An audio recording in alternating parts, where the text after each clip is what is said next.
Hi, welcome to Bookey. To unlock more world-class bestseller, please download our app. Just search for Bookey at Apple Store or Google Play. You will get 7 days free trial with more features. Today we will unlock the book The 7 Habits of Highly Effective People, Powerful Lessons in Personal Change. It's mainly about how to become a highly effective person and attain both success and happiness. Many of us have shared an experience of having so many things to do every day, and feeling that time is not enough. Despite working all day long and feeling exhausted at the end of the day, we can't seem to get all the work done. However, there are some people around us who barely work overtime, but still do a great job. They can even enjoy some leisure time. Why is that? Are they born with a higher IQ? The truth? This is because some of them have developed good habits of high effectiveness, which leads to a comfortable yet highly effective life. Perhaps you are wondering, what is high effectiveness? High effectiveness refers to the balance between production and production capacity, which is referred as the P and PC balance in this book. P stands for production, and PC stands for production capacity. Have you heard of the fable about the goose and the golden egg? A farmer has a goose that can lay golden eggs, and he soon becomes fabulously rich. However, the greedy farmer becomes unsatisfied with only one golden egg per day, so he kills the goose, hoping to take out all of the golden eggs from it. To his surprise, there are no golden eggs inside the goose. The goose is dead, so there's no way he can get another golden egg. The farmer has ruined everything for himself. In the above fable, what is produced is the golden eggs, and production capacity, namely the producing asset or capacity to produce, is the goose that lays golden eggs. If we focus on golden eggs and neglect the goose, we will lose both the goose and the eggs. Conversely, if we only take care of the goose with no aim toward the golden eggs, we can feed neither ourselves nor the goose. Therefore, only when you take good care of the goose can you get golden eggs. And only when you control your desire to ask too much from the goose can you keep it alive. Likewise, only when you strike a balance between work performance and well-being, can you attain real effectiveness and make greater achievements. This book tells us exactly the specific ways that can help you easily achieve high effectiveness. The author of this book, Stephen Covey, was a world-renowned management guru and a well-respected leadership authority. He has a high and long-standing reputation in leadership theories, family and interpersonal relationships, and personal management. Recognized as a master of thoughts of the American academic community, Covey was named one of the 25 most influential people in American history, and a mentor of human potential by Time magazine.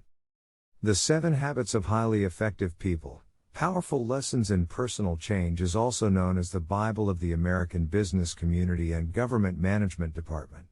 It's ranked as one of the 10 most influential management books in history by Forbes. It will teach you 7 good habits. These habits will help you become successful and highly effective with little struggles, achieve personal and interpersonal effectiveness, and make a tremendous change in your life and career. Without further ado, we will unlock the book in the following 3 parts. Part 1, How to Improve Personal Effectiveness and Achieve Private Victory. Part 2, How to Improve Interpersonal Effectiveness and Achieve Public Victory. Part 3, How to Constantly Renew and Improve Ourselves. Let's start with the first part. In order to improve personal effectiveness and achieve private victory, we need to develop 3 habits. Be proactive, begin with the end in mind, and put first things first. The first habit, being proactive, means to choose the way of responding to external material, psychological, and social stimuli according to our values. It means much more than just taking initiatives. Instead, it's an attitude towards life, namely being responsible for our own lives. Proactive people are aware that our behavior is a function of our decisions, not our conditions. We should have the initiative and the responsibility to make things happen. The behavior of proactive people is a product of their own conscious choice based on values, rather than a product of the influence of environment, external conditions, and other people. In contrast, reactive people are easily swayed by the environment and other people. According to the author, it takes initiative to create the P and PC balance of effectiveness in our life. Among the 7 habits of highly effective people, the other 6 habits depend on the development of our proactive muscle. If we face the status quo and the future with a positive attitude and create a favorable environment, we can attain better opportunities and development. Covey once worked with a group of people in the home improvement industry. It was during the period of economic recession, and this particular industry was greatly affected. Given the situation, Covey had a meeting with more than 20 organization representatives to discuss how to get out of the plight. At first, everyone was upset and discouraged. But later, they began to take proactive approaches. They analyzed the status quo of the industry, discussed how to improve management, reduce costs, increase market share, and formulated feasible solutions. All participants came out of the meeting excited and confident. What would reactive people do? They will think, "Oh, come on, face facts." You can only carry this positive thinking and self-psych approach so far. Sooner or later, you have to face reality. Covey's argued that businesses, families, and social communities should all have a proactive attitude, create a proactive culture, and accomplish shared purposes and values of the organization. How can we tell if a person is proactive or not? It's simple. We can pay attention to where this person focuses his or her time and energy. We all have a wide range of concerns, such as our career, family, children, and health. These things form our circle of concern. But within it, there are some things over which we have no real control, and others that we can do something about. The concerns in the latter group form a smaller circle called the circle of influence. This includes concerns like mastering a skill and building good interpersonal relationships. Proactive people focus their efforts on the circle of influence. They work on the things they can do something about. In contrast, reactive people focus their efforts in the things outside the circle of influence. They focus on the weakness of other people and things beyond their own individual capacity.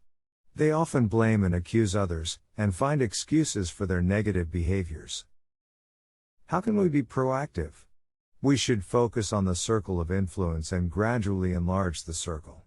In other words, we need to start from changing the things within our control by improving ourselves first, and from there, start influencing and changing the environment. Having a proactive attitude means trying our best to change something that can be changed. Even for those things that can't be changed, proactive people will not merely blame external factors or give up in despair, but stay optimistic and enterprising. The author took Gandhi's story as an example. Gandhi was criticized by the Indian legislative chambers, because he refused to join them to condemn the British Empire for their subjugation of the Indian people.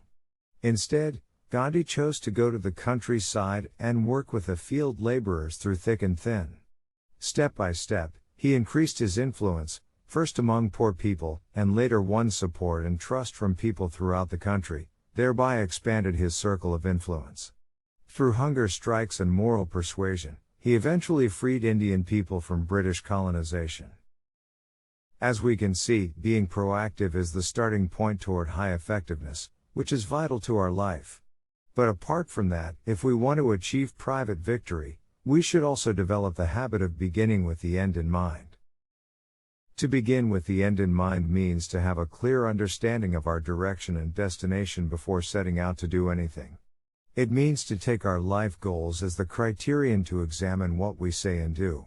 In this way, we can avoid going astray in the pursuit of our goals and feeling regretful afterward. The author pointed out that all things are created twice. Before we start, we first conceive a blueprint in mind. This is the mental or first creation. After we get an idea, we will put it into practice. This is the physical or second creation. For instance, if we want to construct a house, we should first think about the architectural structure and every detail in mind, and make a specific design blueprint. This is the first creation. Next, we can carry out the construction according to the blueprint and build the house. This is the second creation. The second habit of highly effective people, which is to begin with the end in mind, is about the first creation. It applies to many things, From planning our life to starting an enterprise to parenting. We should always set a goal first, so that we can keep marching forward and take the initiative to design or rewrite our life script. The same is true with parenting. If we want to raise self-disciplined and responsible children, we should keep this goal in mind on a daily basis, and never do something that undermines the children's self-discipline or self-esteem. Using clear directions and values as the blueprint, we can properly play our role as parents.